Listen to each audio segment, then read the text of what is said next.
Quero cumprimentar a todos com a paz do Senhor. Estamos aqui no nosso canal do YouTube, no nosso momento resumo da Escola Bíblica.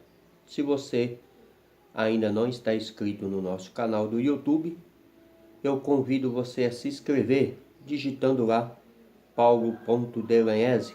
Ajude-nos a divulgar a palavra do Senhor, a defender a nossa fé, que uma vez nos foi dada, pois aqui neste mesmo canal temos o nosso momento apologético, temos também o nosso momento família, a qual todas as vezes temos uma mensagem de esperança aos casais. Compartilhe com seus amigos no WhatsApp, no Facebook, no Twitter e no Instagram.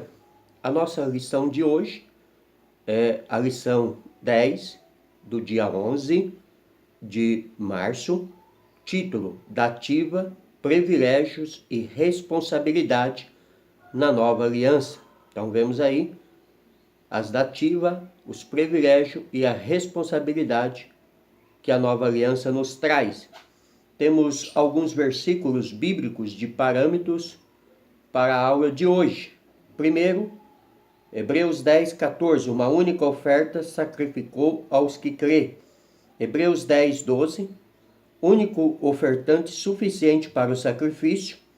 Hebreus 10, 10, uma única vez, um único sacrifício e a substituição do culto. Hebreus 10, 23, a necessidade de vigilância para continuar crendo na promessa. Hebreus 10, 35, a necessidade de confiança na grande recompensa. E Hebreus 10, 36, a necessidade de perseverança para alcançar a promessa. Ainda Hebreus 10, 22, cheguemos-nos com verdadeiro coração e inteira certeza de fé, tendo o coração purificado da má consciência e o corpo lavado com a água limpa. Então, esses são os versículos de parâmetro. A nossa verdade prática nos diz: a nova aliança é uma dativa divina que traz grandes responsabilidades. Então, não é levado de qualquer jeito. Existe a responsabilidade que todo cristão deve ter na nova aliança. Nossa leitura está baseada em Hebreus 10, 1 ao 7, 22 ao 25. Diz-nos assim a palavra do Senhor: porque tendo a lei a sombra dos bens futuros e não a imagem exata das coisas, nunca pelos mesmos sacrifícios que continuamente se oferecem, cada ano pode aperfeiçoar os que a ele se chegam. De outra maneira, jamais deixado de se oferecer, porque purificados uma vez, os ministrantes nunca mais teriam consciência do pecado. Nesse sacrifício, porém, cada ano se faz comemoração dos pecados, porque é impossível que o sangue dos touros e dos bodes tire pecado. Pelo que entrando no mundo, diz: sacrifício e oferta não quiseste, mas corpo me preparaste. Holocaustos e obrações pelo pecado não te agrada. Então disse: eis aqui, venho. No princípio do livro está escrito de mim, para fazer, ó Deus, a tua vontade. Cheguemo-nos com verdadeiro coração e inteira certeza de fé, tendo o coração purificado da má consciência e o corpo lavado com água limpa. Retenhamos firme a confissão da nossa esperança, porque fiel é o que prometeu. Consideremos-nos uns aos outros, para nos estimularmos ao amor e às boas obras, não deixando a nossa congregação como é costume de alguns, antes admoestando-nos uns aos outros, e tanto mais quanto vedes que se vai aproximando aquele dia. Então temos aqui um relembro, que o sacrifício da antiga aliança era um sacrifício imperfeito e não era um sacrifício que agradava ao Senhor, mas que viria o sacrifício perfeito realizado por Cristo. Nessa lição, veremos os inúmeros privilégios que a nova aliança oferece a todos aqueles que crêem no sacrifício de Jesus e buscam se chegar a Deus. Mediante a fé em Jesus, fomos justificados e regenerados, e hoje temos livre acesso à presença do Pai.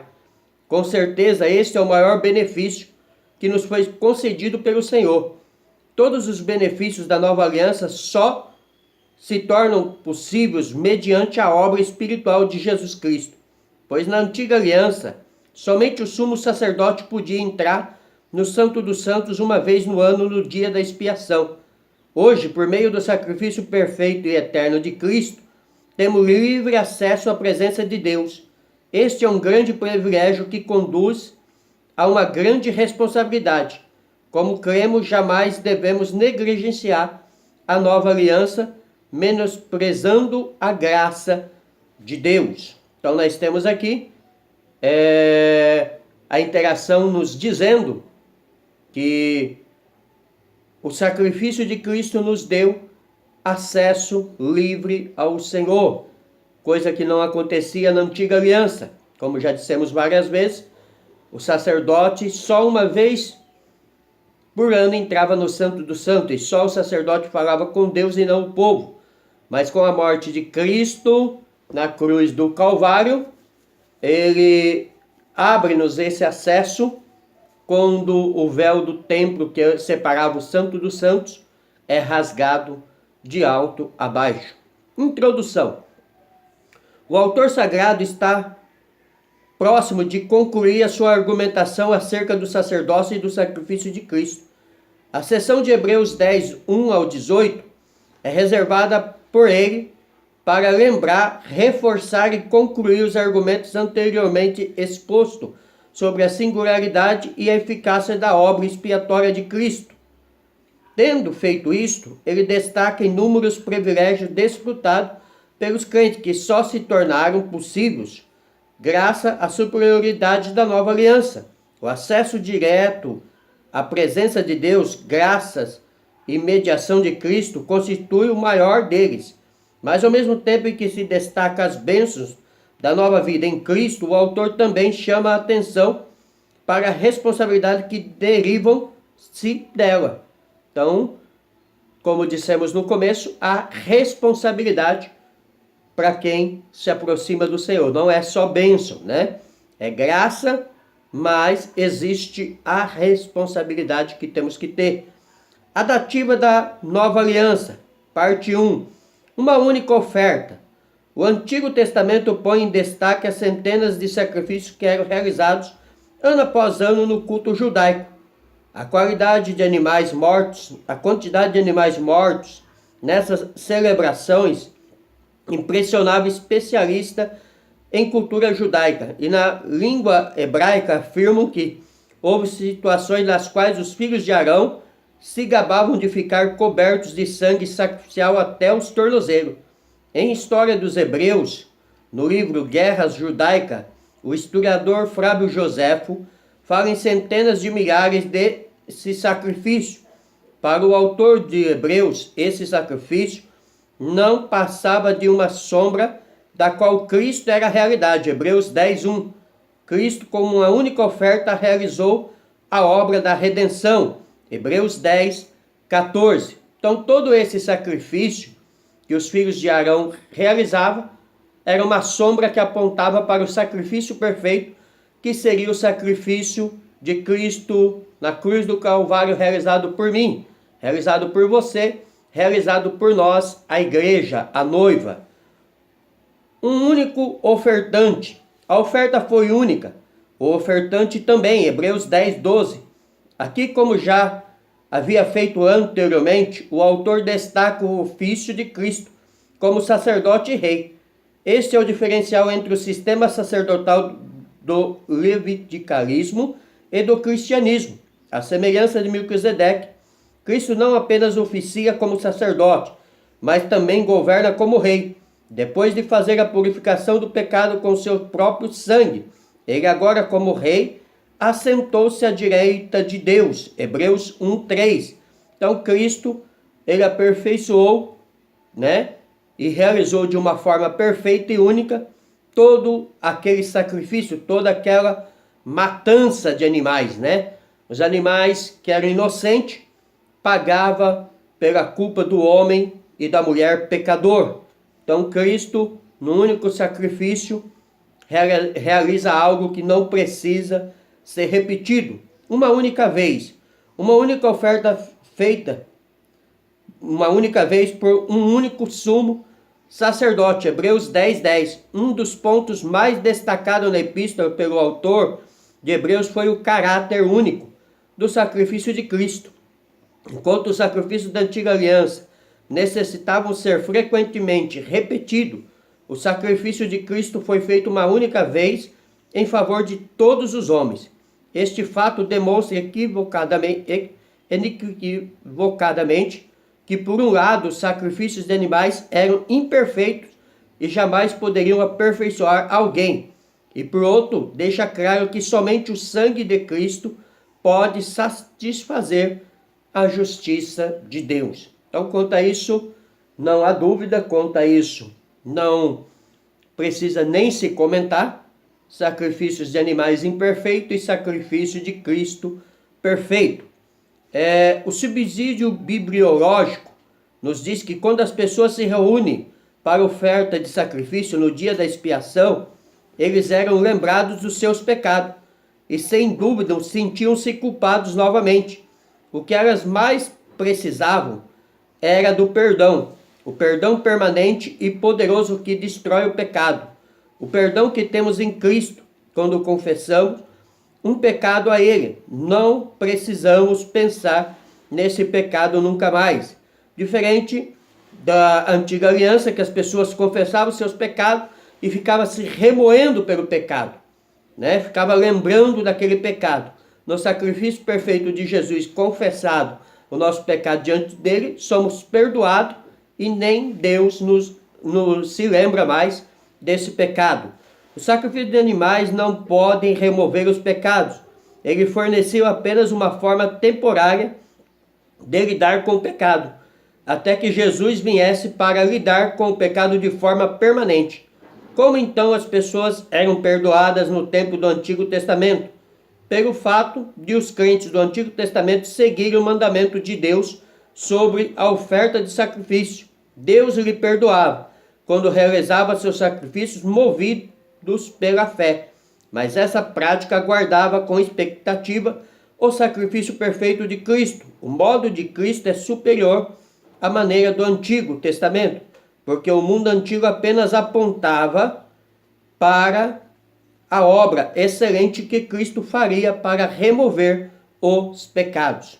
Então, tudo que se prefigurava dentro do sacrifício antigo, do culto antigo, era uma mostra do que viria com perfeição e que seria realizado de uma única vez pelo sacrifício perfeito que encontramos só na pessoa do nosso Senhor Jesus. Parte 2.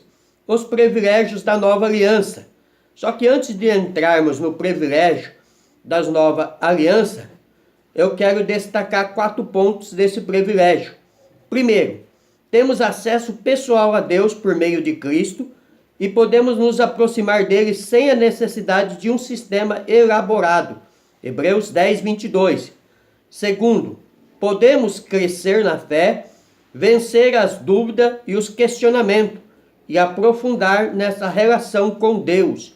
Hebreus 10:23. 3. Podemos desfrutar a motivação um dos outros. Hebreus 10:24. 4.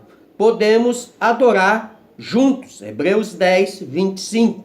Então, aqui está alguns dos privilégios da nova aliança. Regeneração também é um dos privilégios.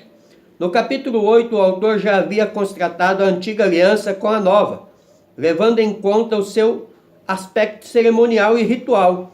Os inúmeros sacrifícios rituais jamais puderam produzir mudança interna. A santificação no antigo pacto se dava mais no aspecto cerimonial. Todavia, a grandeza da nova aliança está na mudança interna que ela produz, isto é, no coração. Hebreus 10:16. O apóstolo Paulo disse o mesmo com outras palavras. Romanos capítulo 2, versículo 29.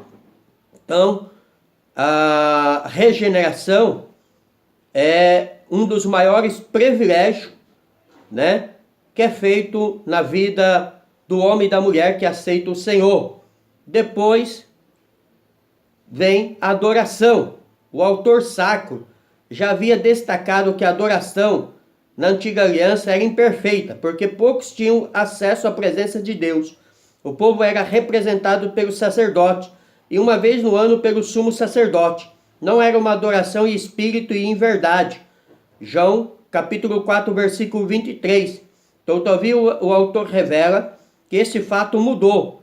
No novo concerto, o próprio crente tem acesso ao lugar mais íntimo do santuário por intermédio de Cristo Jesus, o perfeito sumo sacerdote. Hebreus 10, 19. A única atitude necessária destacada pelo autor é de chegarmos a Deus com verdadeiro coração, em ter a certeza de fé, tendo os corações purificados da má consciência e o corpo lavado com água limpa. Hebreus 10, 22. Então, a adoração, ela agora é perfeita, porque na antiga aliança não se adorava a Deus. Para começar, o homem, o povo tinha até medo de Deus.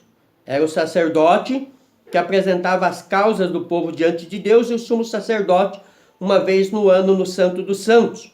Mas com a morte e o sacrifício perfeito de Cristo, na cruz do Calvário, abriu-nos o elo, de ligação, de falarmos e chegarmos à presença de Deus, como já falamos várias vezes, Jesus ensinou os seus discípulos a oração do Pai Nosso, coisa que o judeu da antiga aliança não imaginava, que é: Pai Nosso que está no céu, santificado seja vosso nome, venha a nós o vosso reino, seja feita a vossa vontade assim na terra como no céu. O pão nosso de cada dia nos dai hoje. Perdoai as nossas ofensas assim como nós temos perdoado, porque teu é o reino, o poder e a glória. Então, hoje o homem pode chegar-se diante do Senhor, coisa que não acontecia na antiga aliança. Então hoje podemos adorar, mas o autor destaca que é necessário que cheguemos a Deus com verdadeiro coração e inteira certeza de fé, tendo os corações purificados da má consciência e o corpo lavado com água limpa. Ou seja, temos que nos procurar a cada dia nos aperfeiçoarmos mais e mais na presença do Senhor. A nova aliança trouxe-nos comunhão com o Senhor. O conceito de igreja como corpo vivo de Cristo aparece no pensamento do autor de Hebreus. Embora o antigo povo formasse uma congregação no deserto, ele não era uma igreja no sentido neotestamentário. A existência da igreja só se tornou possível depois do Calvário. Como igreja, os cristãos podem desfrutar da perfeita comunhão com Cristo, uns com os outros. Sem comunhão, sem congregação, não há igreja. Ninguém consegue ser crente isolado ou sozinho. Por isso, o congregar é importantíssimo para a saúde espiritual do crente. Hebreus capítulo 10, versículo 24 e 25. Então, a igreja, a congregação, a comunhão, faz com que criamos um elo entre nós e o Senhor, entre Deus e nós. Por isso o autor destaca que é importantíssimo se congregar. Não podemos ficar fora da igreja, não podemos ficar fora da comunhão, não podemos ficar fora do elo. A igreja, ela funciona como uma ponte, se assim podemos dizer, da nossa ligação com o Senhor, já que temos esse privilégio e essa oportunidade, Diferente de alguns países que não pode se congregar, não pode se ter uma igreja, mas nós aqui no Brasil temos essa liberdade e devemos aproveitar. O crente fora da igreja, como diz uma história, é igual um carvão fora da lareira. Carvão, quando ele está dentro da lareira, é brasas vivas. Quando tira, é apenas um carvão. Então assim é a minha vida e a sua vida na presença do Senhor. Parte 3, a responsabilidade da nova aliança. Como eu disse antes, não é só benefício. Existe responsabilidade nessa nova aliança. Primeiro, vigilância. O autor volta as exortações feitas no capítulo 2 e 6. Não há dúvida de que ele acreditava que um cristão genuíno pode decair da graça, senão não teria sentido algum ser duro tão exortativo que ele usou. Primeiramente, ele aconselha o crente a se firmar na fé. Hebreus 10, 23. O autor já havia usado a palavra reter, katechol, 2 outras vezes em Hebreus 3, 6, 14. Essa palavra é usada em Lucas 8, 15, para os que retêm a palavra, a fim de não se desviarem dela. Esse apego era justificado segundo a pergunta retórica do autor. Quanto maior castigo cuidais vós, será julgado o merecedor, aquele que pisar o Filho de Deus, e tiver por profano o sangue da aliança, com que foi santificado, e fizer agravo ao Espírito da graça. Hebreus 10, 29.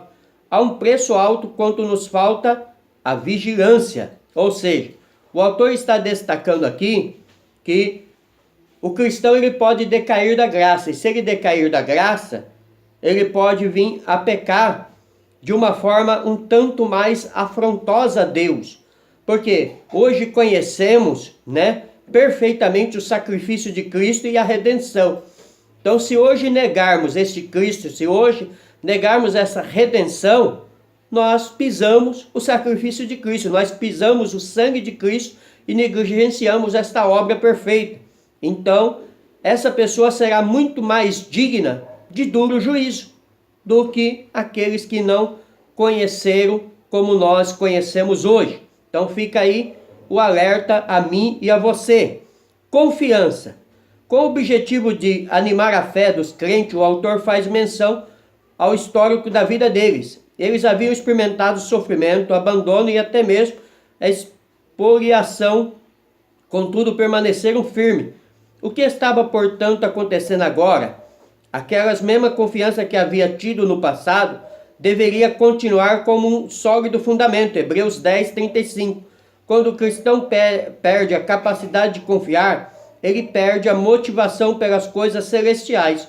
O céu é para quem tem esperança. O autor exorta aqui que já haviam passado por vários problemas, várias dificuldades, mas deveriam permanecer firmes na fé. Deveriam ter a esperança e continuar com essa esperança firme no seu coração. E ele nos destaca aqui dizendo que não podemos perder essa esperança, porque essa esperança é a única coisa que move a minha vida e a sua vida de chegarmos ao céu, de chegarmos ao Senhor, de adorarmos ao Senhor. Se perdemos a esperança no meio do caminho, perdemos tudo. Perdemos a presença de Deus e corremos o risco de perder o céu. Então, a exortação é para perseverança, fé e esperança no Senhor. E, inclusive, ele destaca no próximo tópico aqui, perseverança, parte 3 do tópico 3. O autor conclui o capítulo mostrando-nos a jornada cristã. O crente precisa de paciência, Hebreus 10, 36.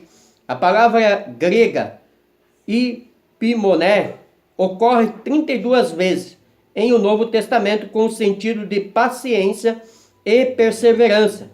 Essa palavra aparece também em Lucas 8,15, referindo-se ao crente que produz fruto com perseverança. O discipulado cristão, bem como a produção de frutos, demanda tempo, e para alcançar as promessas de Deus é preciso perseverar até o fim, Não tem outra maneira de chegarmos ao céu, Quando Deus revelou o final de todas as coisas ao profeta Daniel, lá na Babilônia, no capítulo 13, Ele diz: tu, porém, Daniel, vai até o fim. A mesma carta de Hebreus que estamos usando nessa lição, em Hebreus 10, 38, a Bíblia diz que Deus não tem prazer naquele que recua. Em Romanos, Paulo também escreveu que pela fé cremos, Então, não podemos, em hipótese alguma, voltar atrás. E Pedro diz que aquele que volta atrás é como o porco que volta à lama, ou como o cão que volta o seu próprio vômito e come. Então eu e você temos que ter um alvo, e o nosso alvo é o céu. O nosso alvo é a coroa incorruptível. O nosso alvo é chegarmos ao fim da nossa luta e dizermos ao Senhor: vencemos, né? Como Paulo escreveu ao seu filho na fé, né? Combati o bom combate, terminei a carreira e guardei a fé. E agora eu aguardo a coroa que o justo juiz me dará naquele dia. Não faz sentido passarmos 40, 50 anos na igreja e negligenciar nos últimos minutos. Não faz sentido nascermos na igreja, sermos batizados na igreja, casarmos na igreja, sermos pastor da igreja, sermos congregado da igreja e não ouvirmos o toque da trombeta, ficarmos no dia do arrebatamento. Então que possamos ter confiança, que possamos ter vigilância e perseverança para alcançar a coroa, né? Não podemos perdê-la em hipótese alguma, porque há esse risco. João o apóstolo escreve na última carta, em Apocalipse 3, versículo 11, guardes o que tens para que ninguém tome a tua coroa. Se está mandando guardar, e porque há um grande percentual de chance de se perder. O autor de Hebreus, no subsídio teológico, faz uma série de exortações e uma delas é, como já viemos dizendo, retenhamos firme a confissão da nossa esperança. Hebreus 10, 23, o autor retorna a sua preocupação pelos leitores que estão em perigo de se afastar de sua fé e da confiança de esperança em Cristo. Conferem em Hebreus 2, 1, 3, Hebreus 3, 12, Hebreus 14, 4, 1, Hebreus 6, 4, 6, 10, 26 e 31. Reter firme significa literalmente não se desviar nem para um lado e nem para o outro. E deste modo, significa estar firme e estável, inabalável. Para os leitores, reter firme sua esperança em Cristo como judeus convertidos incluía perfeitamente firmes em sua fé, crendo que Cristo é o sacrifício pelo pecado e o seu sumo sacerdote diante de Deus.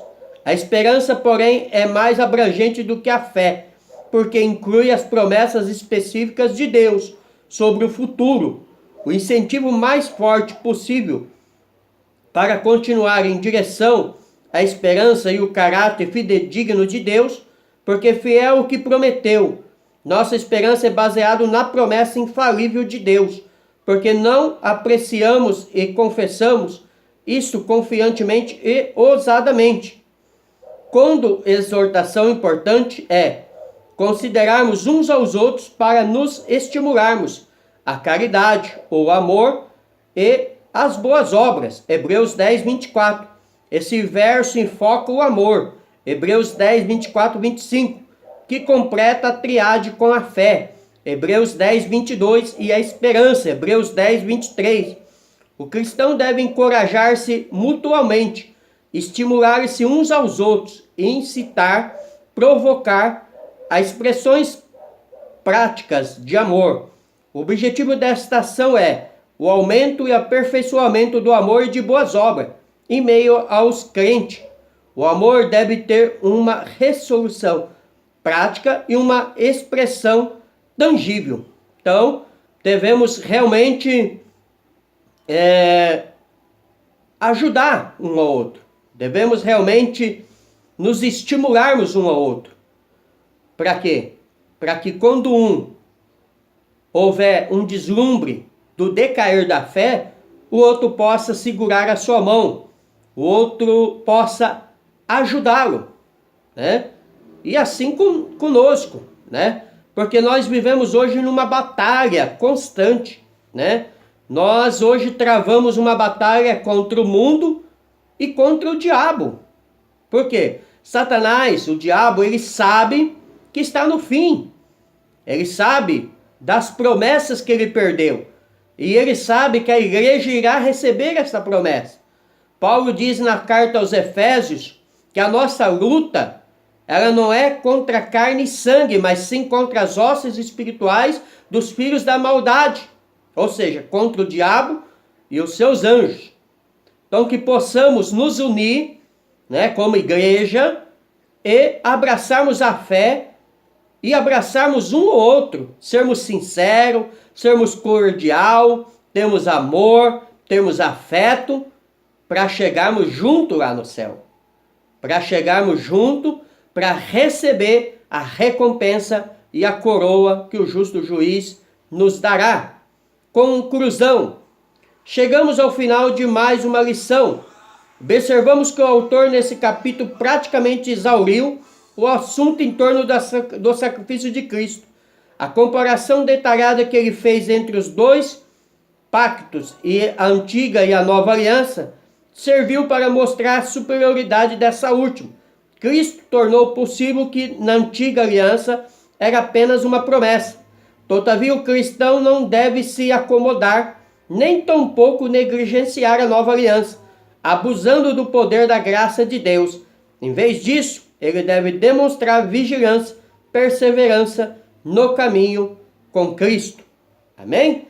Então, a conclusão é que devemos ter um melhor e maior apreço por esse tão maravilhoso sacrifício que Cristo realizou na cruz do Calvário. E jamais negligenciá-lo, jamais negá-lo, jamais negociá-lo, jamais brincar com a nossa salvação, jamais trocar a nossa salvação, a nossa herança, a nossa primogenitura por um prato de lentilha, como fez Esaú, né?